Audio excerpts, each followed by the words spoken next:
Today on the iRacing Downshift, Chris needs a new car. My 187,000-mile 2006 Ford Mustang. I make excuses, especially when your brake pedal wasn't calibrated at all like mine. And Kevin stinks at darts. But we probably should start with my first toss, which landed in the carpet. All that and more. So strap in. Welcome to the iRacing Downshift. I'm your host, Greg West. I'm here with the boys, Kevin Bobbitt and Chris Leone. We've got a great show for you today. Frankfurt Auto Show. Kevin went across the pond for the second time in 2 weeks. Is that right? That sounds about right, yeah. Germany's been on my my travel list for the past 12 months. Frequent flyer program brought to you by iRacing, but got to go on stage and be a part of a really special thing we had going on there. Also, the Cayman GT4, brought to you by Porsche, is coming to iRacing. That was probably the worst-kept secret in the entire service. We're going to talk about that.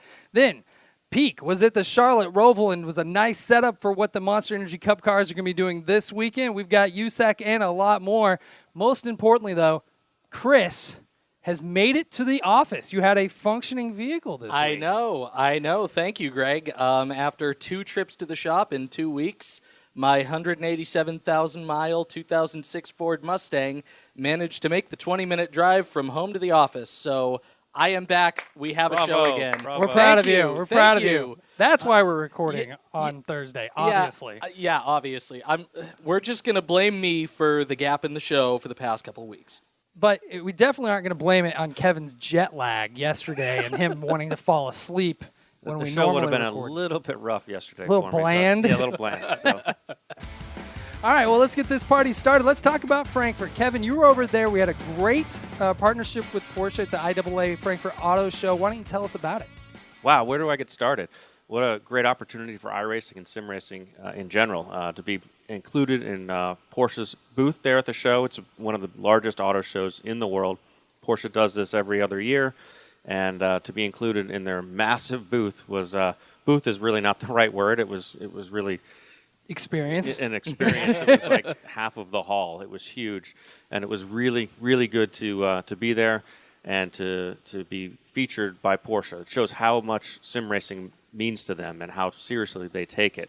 For those of you that are listening that don't know, what exactly were we doing there? What was our partnership? What did we do to help with the show? So we had 6 simulators on stage, giant video screen behind it. We invited 6 of the Porsche Esports Super Cup drivers to participate on stage. We did some live racing with those drivers as well as the rest of the field who logged in from home, from wherever they happen to be racing. So we really got to showcase how iRacing works, right? Live events are always cool because people can see them racing, but the online portion is really what makes iRacing special. So to combine those two in front of this massive audience, I think that the numbers were that 800,000 people went through the show over the course of the week. So that's some serious numbers. And like I said, for Porsche to allow or to use space there was amazing. This is the show where they literally launched the Taycan, their new flagship vehicle, right? $150,000 all-electric vehicle, Tesla killer. We can debate that if you want, but it's a super cool car. But to share the same stage as that, I mean, this isn't just like they didn't just put us in the back corner. We were on the main stage. There was stadium seating there, hundreds of people watching these races. The Porsche Esports Super Cup drivers did a great job, put on an awesome show. They're racing for some serious cash, too. Yeah, it was interesting. The guys on stage were probably at a little bit of a disadvantage, right? We're driving on new equipment, not the same stuff, a little bit more pressure. The lights are on them. And one of the remote drivers won the $1,500. So that was very cool. We also did, as you alluded to, a, quote, celebrity race, which really isn't the right word because I was in it, so it was Time out. No. For those of you listening at home, in the sim racing world, Kevin Bobbitt is kind of a big deal. When we were at the Nürburgring a few weeks ago, it was everything short of people coming up and asking for autographs. People definitely know who you are. You're kind of a big deal. I don't know. That makes me uncomfortable, but it's certainly cool to be part of this community. I like being part of the community. But we had some cool drivers. We had 3 of the Esports Super Cup drivers. We had Marco from Porsche, who was one of the guys we work with almost on a daily basis on all the initiatives. Didn't you punt him? We'll get to that. Okay. We also had Neil Yanni, who is a past Le Mans 24-hour winner and now one of the Formula E drivers for Porsche on stage, and then myself. And we ran the 24 minutes of Le Mans, which was fun. Multi-class, LMP1s, GTEs, and Cup cars. I was in the Cup car. Got to pick that because I knew I was going to be slow anyway. Might as well pick the slowest of the three classes. There was a little bit of contact between myself and Marco. I like to think that he brake checked me, and he was driving the RSR. I don't know. We survived and no finished reason the race. that the Cup car should have been that close to an RSR. Well, I know. mean, I think Marco was. Does that reflect poorly on Marco? It does. Although, to be fair, Marco took it very seriously. In the weeks leading up, I was getting texts throughout the week saying, "What's your lap time at Le Mans? What's your lap time at Le Mans?" So, how truthful were you in your response? oh, I was always giving him, at least 5 seconds quicker. So, but anyway, we had a great time. Put on a good show. It was really fun to be on stage. And we also had the opportunity, Steve Myers was with me, and we had the opportunity to speak about iRacing and sim racing with Porsche representatives to the audience in general to educate them. What is this? How do they get involved? How do they get signed up? Why does this matter to Porsche fans, right? So it's all the things that we want to do, and to do it in a partner's booth like Porsche was just opportunity of the lifetime for sim racers. So very cool. Something you guys have been working for over 10 years to have opportunities such as that. Speaking of cool opportunities, it also led to probably the best way to introduce the Porsche Cayman GT4. Well, where else are you going to do that if you're on Porsche's stage, right? It made complete sense to announce it. Obviously, sometimes we hold on to these announcements a little bit longer till we're closer to release, but we couldn't pass up the opportunity to have a captive audience, film crews and all that kind of stuff. So we made that announcement. The GT4 is coming to iRacing. No, I don't know when. Or at least I can't tell you when. Or what series it's going to be in, or what time slot. We're going to do some fun stuff with it. We're working on, I think that you'll see it probably in more than one series, but I think we'll do some cool stuff. Great. Now let the forums blow up. So we've got some cool things. I think it's going to be a really popular car. Obviously GT4 class has been asked for years from our members, so it'll be great to have it. Looking forward to it. Good deal. Moving on, let's talk about Peak. They were at the Charlotte Roval, the new and improved again for the third time Charlotte Roval or something like that. Fastest change we've ever done, I think, in the history of iRacing. We scanned it, the changes, and built it, within a week, something like that? A week or two, yeah. It was pretty crazy. Quick. Kevin and Ian were down there The other Kevin, not me. Kevin were down there doing the overnight scan and literally working on the data package while they were still there so that they could send the type of file we needed, and they could start working on it before they even got back from the track. From what I understand, it was 2 and 3 in the morning every night for 10, 12 straight days, that whole team putting together what was only ends up being a few hundred yards of update to the track, but a major game changer and definitely made for some interesting racing. Chris, tell us about your thoughts. You are our resident NASCAR critic. For sure, Greg. I mean, that change to that chicane in the Roval, I feel like made all the difference. I mean, we saw some fantastic battling. First of all, credit to Bobby Zelensky, who took the pole by 8/10. Yes, casual. Had a fantastic start and just was never really challenged. And for Bobby, that was a win and you're in scenario to go to Homestead with a chance. And boy, at the did he win! Oh yeah, yeah. Oh, I mean.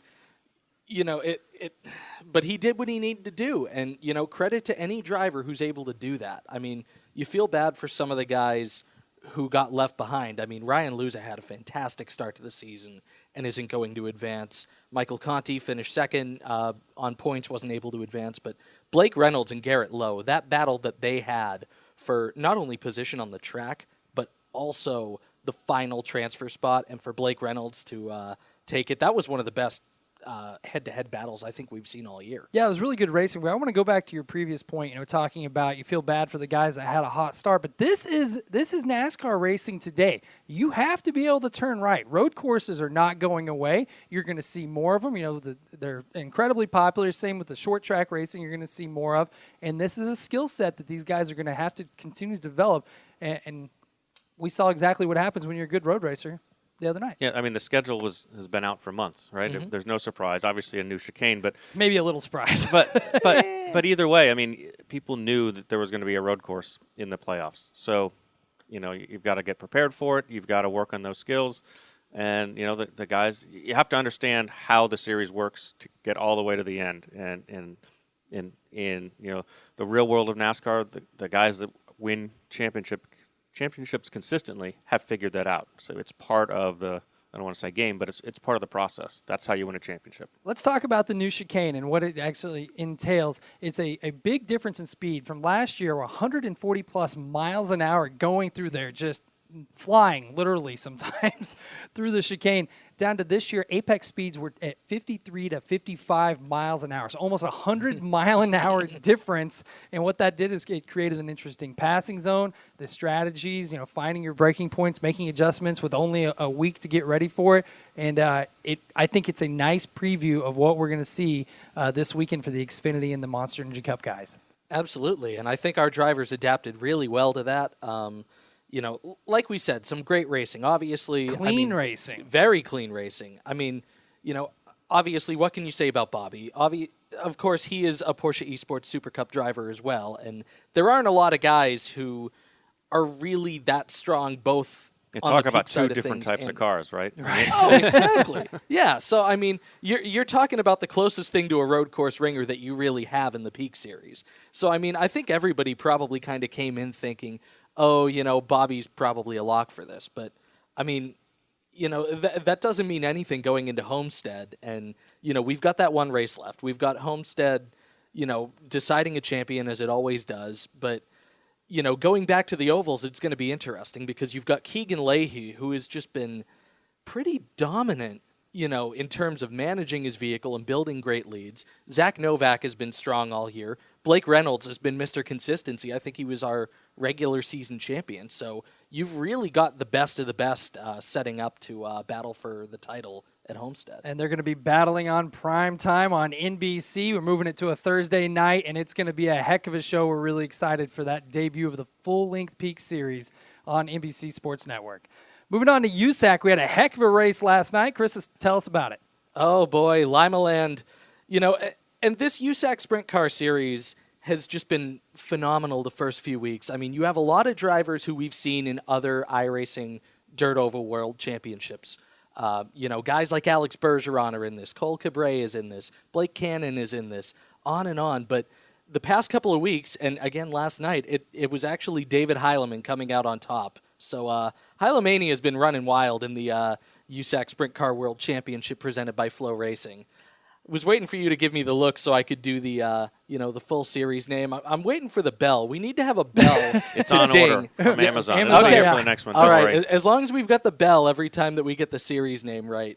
But David Heilemann, 3 podiums in the first 3 races, built a great lead at Lima Land. I mean, you had a couple of cautions throughout the night. Zach Leonardi, past late model world champion with us, he was the incoming points leader and just clipped a tractor tire in the middle of the race, and it really changed the whole complexion of that race, bunching it back up. But David Heilemann able to build that lead again. Cole Cabre won the first heat race, started on pole for the feature, held on to second, and Alex Smolders clawing his way up through the field for the podium, and it was his first World Championship podium. A lot of great runs by some guys who we haven't necessarily seen on podiums, but have always kind of been there.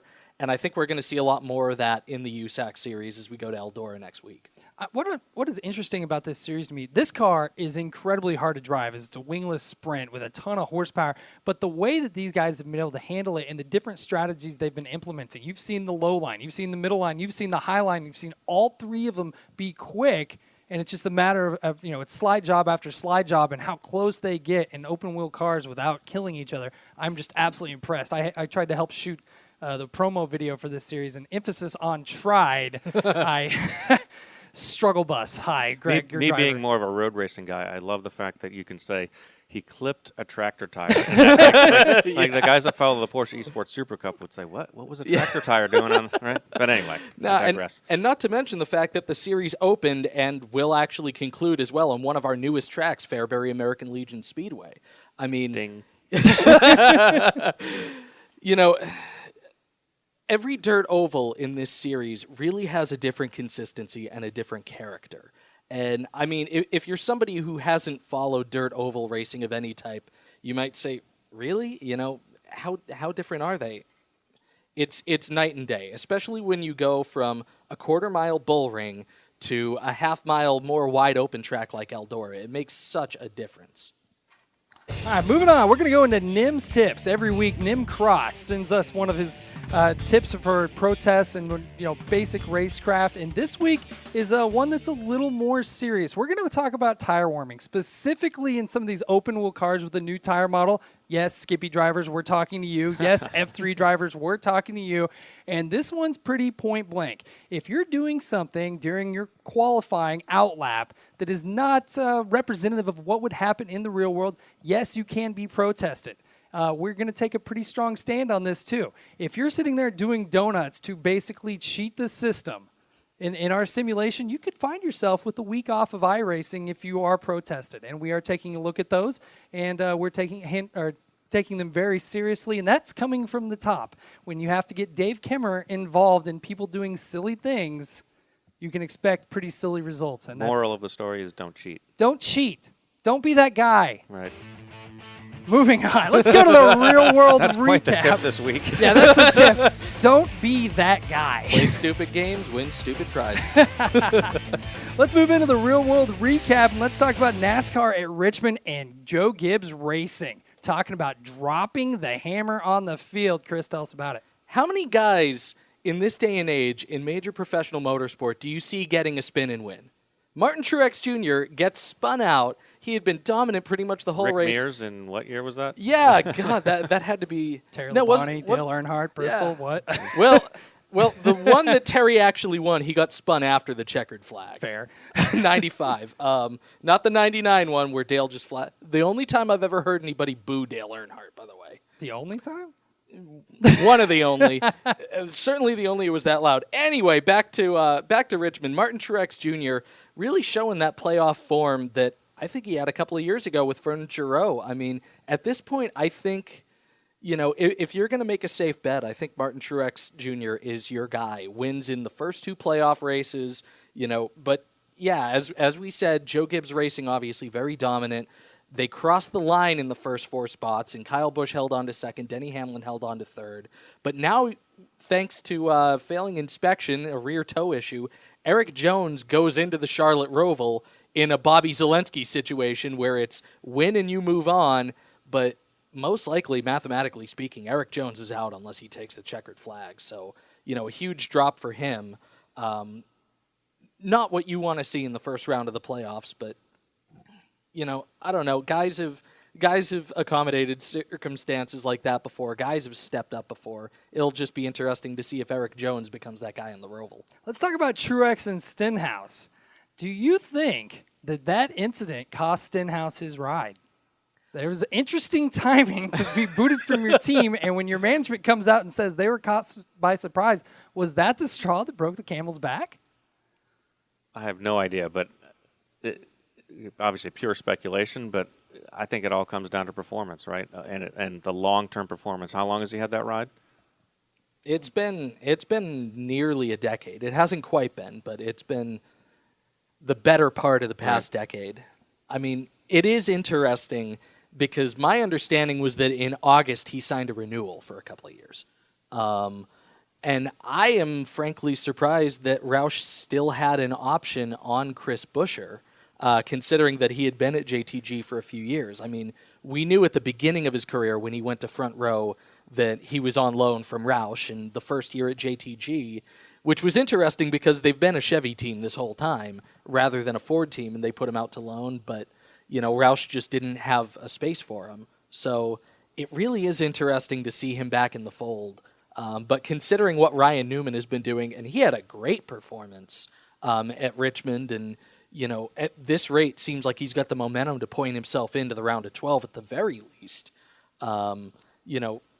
Obviously, if you've only got two cars, and you've got that option on Buescher, who has done a great job of elevating those JTG cars, I mean, you've got to bounce somebody. So now the question is really, where does Ricky Stenhouse end up? But I know that David Reagan is obviously walking away from the 38. that could be a potential landing spot that would keep him within the Ford family, that'd keep him with Roush Yates engines and some familiarity, but who knows at this point? We talk about silly season in F1. It's been silly season for a little while here with NASCAR. With the Matty D thing, and now this. It's been pretty interesting to watch and how it's all playing out, and how the game has changed as far as how teams are picking their drivers. It's not necessarily by skill; it's by who can bring in the backing and who's marketability, and it's an interesting study in marketing, Kevin. Absolutely. It always comes down to money, right? I mean, racing's a business, and who can bring the sponsors, what do the sponsors want, all that. But before we leave Richmond, didn't I recently see that they've signed IndyCars going back? Is that right? IndyCar is going back next year. How about that for a segue to the IndyCar Championship race at Laguna Seca? Chris, give us the full title, please. NTT IndyCar Series, I believe it was the Firestone Grand Prix of Monterey at WeatherTech Raceway, Laguna Seca. Ding, ding, ding. I am waiting for my royalty checks from all of you.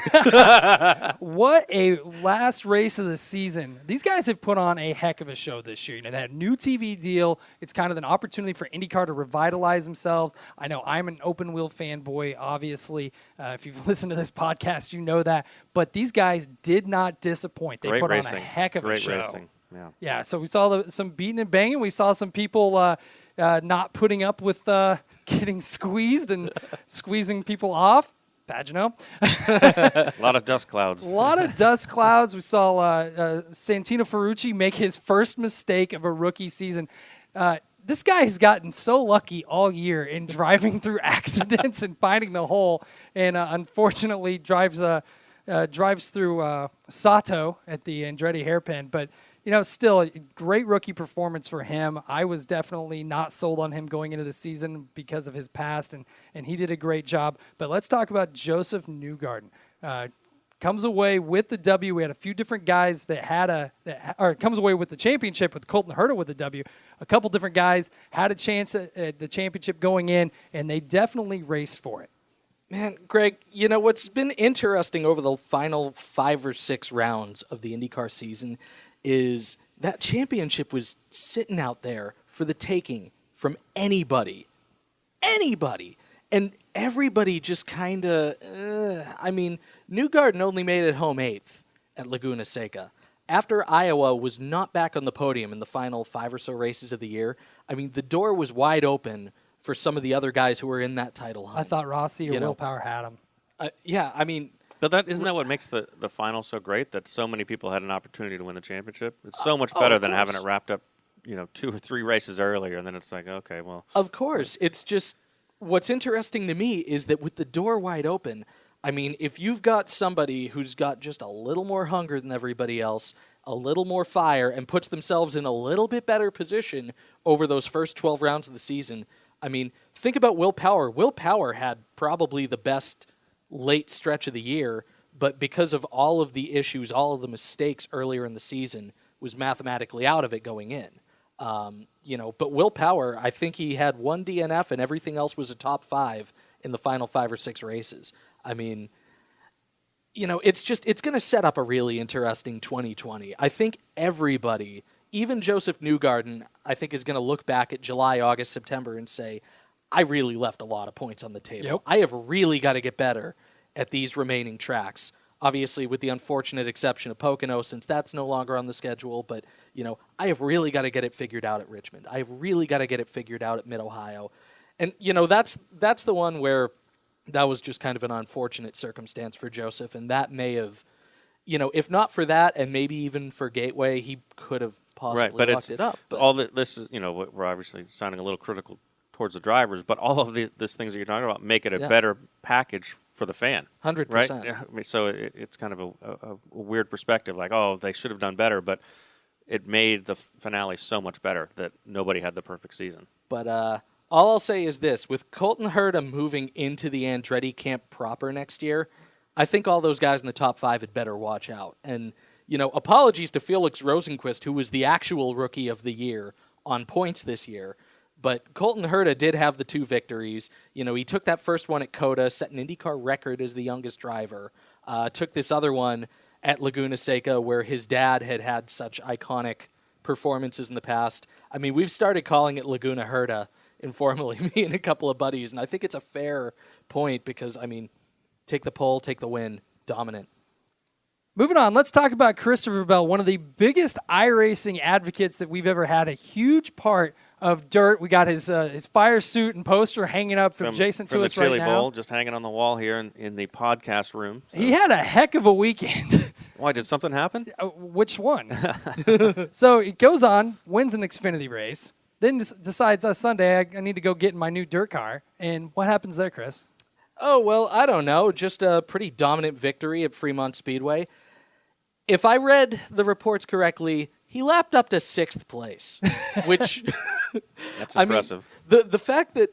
So, I mean, he took that Xfinity Dash for Cash money that he earned earlier this year, said, I want to go start a sprint car team. And it's like, okay, if anybody should be starting a sprint car team, it's probably Christopher Bell, both on talent and sponsorship and everything. But they put that car together real quick. He brings it out to Fremont, brings it out to Ohio, and just dominates and wins $10,000. I mean, I have to imagine when Christopher Bell calls up and says, "Hey, I'm starting a team. You want to be part of it?" He probably gets a lot of yeses. Like, absolutely, yeah, no problem recruiting paddling people. downstream right, there. Yeah. If you're in that world, that's the team you want to be associated with. But he also got himself a cup ride, which I know. So, no big deal. Speaking of worst kept secrets and where he went, not a surprise either. To quote Philip J. Fry, I'm shocked. Shocked. Well, really not that shocked.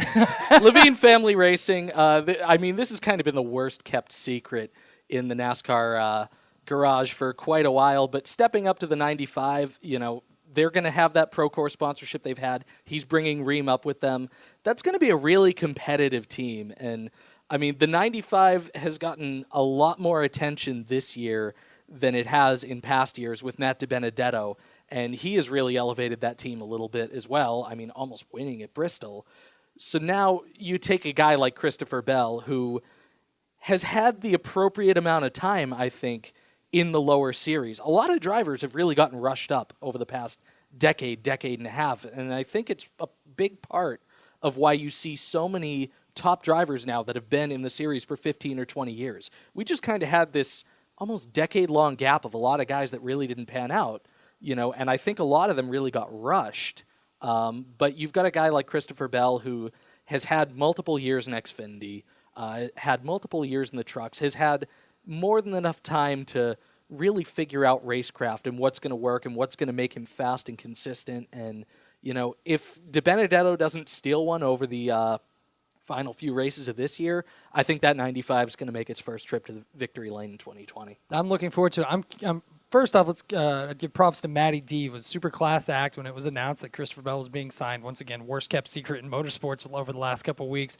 But I'm curious whether you're going to see a little bit of a friendly rivalry between the Wood Brothers car that Matty D is going to be driving and the Levine Family Racing car that Chris is going to be driving. Because at the end of the day, you know how that went down, and the drivers are aware of that. And I'm just curious to see how the racing between those two goes. I don't think it's going to be a bad thing. I think positive rivalries are a good thing. It brings out the best, and I'm just looking forward. It's a storyline that I'm going to be closely following in 2020. I think that if Matt DiBenedetto is smart, then that rivalry has more to do with the fans than it does with on-track. I mean, you're still with the Wood Brothers. You're still working with Team Penske. I mean, if you're not working with Joe Gibbs, working with Team Penske is about as good as it gets. So, I wouldn't feel too bad. He landed on his feet, and by the way, kudos to Paul Menard and the way that he handled his departure, and the fact that Menards is staying on that 21. Matt D is going to be a fantastic spokesman for them. Absolutely. To steal a line from you. Moving on to the week ahead, we've got the Porsche Esports Super Cup finale at Monza. Kevin, you're pretty excited about this. Super excited. It's we talked a lot about it with Porsche when we were in Germany. They're very excited about it. A lot of people at Porsche interested to see how this ends up. There's 4 drivers that are mathematically still in it.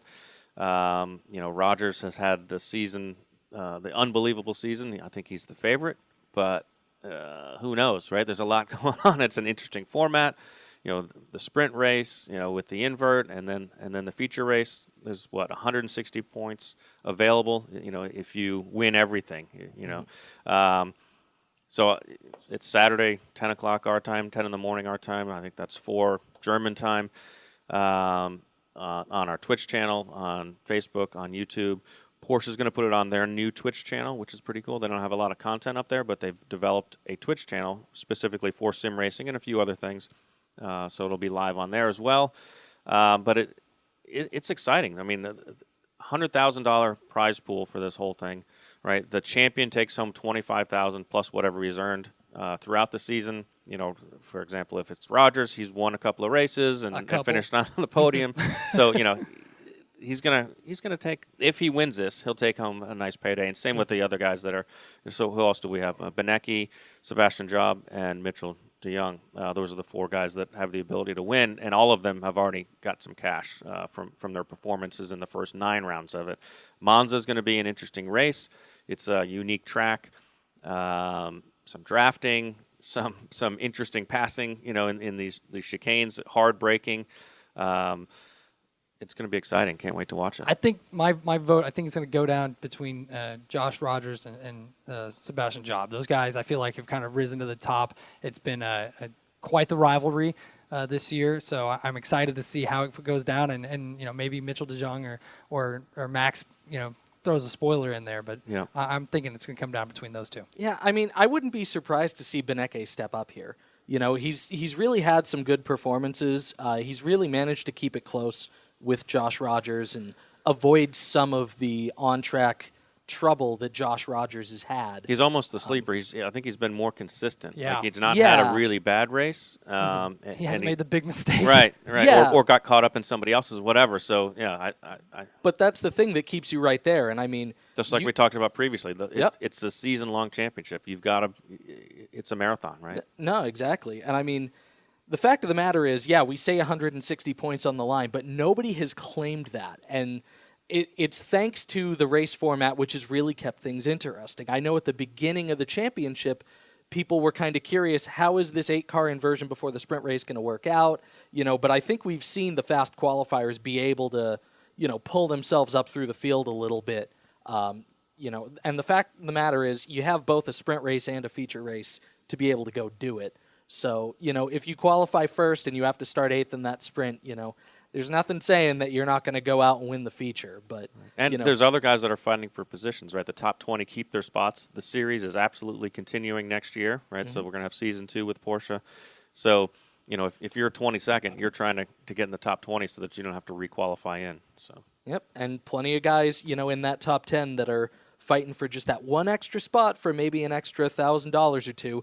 Jeremy Boudloup, obviously the winner of the Frankfurt event, and you know, took home a nice little cash prize there. But he's sitting 7th in points. You know, Jared Filsell in the top 5 there. Just a lot of big names. You know, drivers who we've seen in other iRacing World Championships. Really strong, really talented drivers. You know, I don't think that the top 10 that you've got in front of you right now, Kevin, is going to look anything similar to what it is right there once we finish the race on Saturday. Moving on, another really exciting special event that we have going on this weekend, the second version of this, the BMW Driving Experience 120. That's at Road Atlanta. And this is a really cool event that we've partnered with before with BMW, Kevin. Yeah, BMW's really gotten on board with sim racing, as we've talked about before. This event, we did one previously at Le Mans, and this one we're doing at Petit Le Mans, the Road Atlanta. So fun little 2-hour race, some cool prizes. Team event, cool prizes. I think there's the opportunity to win a BMW driving experience in Germany, which how cool would that be? When they told me the prizes, I was like, how do I get one of these? BMW steps up on the prizes for sure for their special events. I've already seen social media from BMW pushing this out on their regular motorsports channels, which is fantastic. Love the support. And it's a fun race, kind of a tune-up for Petit Le Mans. And really cool that we're going to have some factory drivers in there as well, right? That is the rumor, right? So I don't think the drivers have been confirmed, but there will definitely be a BMW team. So we'll see who shows up on that team, and that's the split that we're going to broadcast, whatever split they end up in. I'm going to go out on a limb. I was kind of doing some research on the ones that we think are going to be there, and I'm pretty sure they're going to be top splits. So multiple thousands of iRatings sitting there. We also have 2 other special events coming up this weekend and next weekend. We have this weekend's the Bathurst 1000 going down under. We got the supercars going to be ripping around that track. It's as I described yesterday to Tyler Hudson, it's a road course with hills and no runoff. So I was trying last night. It is not Charlotte. It's not Charlotte. It is definitely not the Roval for sure. That's going to be really cool to watch that. And then we have Petit Le Mans the following weekend, also at Road Atlanta. So some really cool team special events, our special event with Bathurst and the Supercars, and then a team special event the following weekend. So it's going to be really, really cool. Looking forward to that. Moving on, Kevin and I continue this silly charade called the Throw and Go Challenge, where I get my butt kicked by my boss on a bi-weekly basis.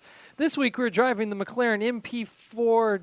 The MP4 12C, but we probably should start with my first toss, which landed in the carpet, not even on the dartboard. From 7 feet away. Right, I'm not going to make fun of you, though, since I still have jet lag. But I did manage to hit the board on the second throw.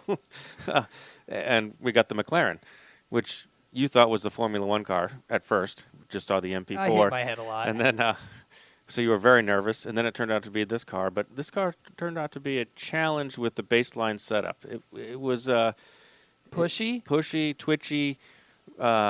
Especially when your brake pedal wasn't calibrated at all like mine. I think if I've learned one thing through this Throw and Go Challenge is that I'm going to get back with our team and say, let's try to work on our baseline setups a little better. You heard it here first, folks. Baseline setup changes confirmed by Kevin Bobbitt. Right. We're all dead in the forums. We'll see. Let's be clear. I'm not the guy that should be making the setups, though. So anyway, we sat down. We started. I got a speeding penalty before the bridge, so I was able to reset. But you got a head start, and I think you made it to turn 1, and I heard a lot of commotion. What happened? There were some expletives. I mashed on the brake and apparently didn't calibrate my brake pedal, and full brake was about 40%. I was 100% in the wall, though. I think you were actually stuck in the barrier. So that didn't go well. So that meant I just had to kind of drive around and complete a lap. I didn't even have to go that hard. I did reset and then crashed it again, so just to try to finish a lap on my own. And I'm 0 for 2 in the McLaren. Needless to say, you will not be seeing me competing in any GT3 races in that make anytime soon. So the end of the story is what was your lap time? I won. 7:01, but I had two slight offs, so 20-second penalty. 27 minutes. 7:21. Okay. Yeah. So not great, but again, I didn't have to push too hard because I knew that I had this one wrapped up. All I had to do was really finish, and I was going to get another win. This is why we typically start and go at the same time, so one person doesn't completely give it away. We'll get this set up, though, in the Throw and Go Challenge in our Time Attack series. You can post in the forums and tell us how bad we are, especially me, since I can't even, get past turn 1. Well, thank you for listening to this episode of the iRacing Downshift. Don't forget to rate, review, and subscribe on Apple Podcasts, Spotify, and anywhere else podcasts are found. If we're not where you want us to be, tell us about it, and we'll try to get there. For Kevin Bobbitt and Chris Leone, I'm Greg West. We'll see you at the track.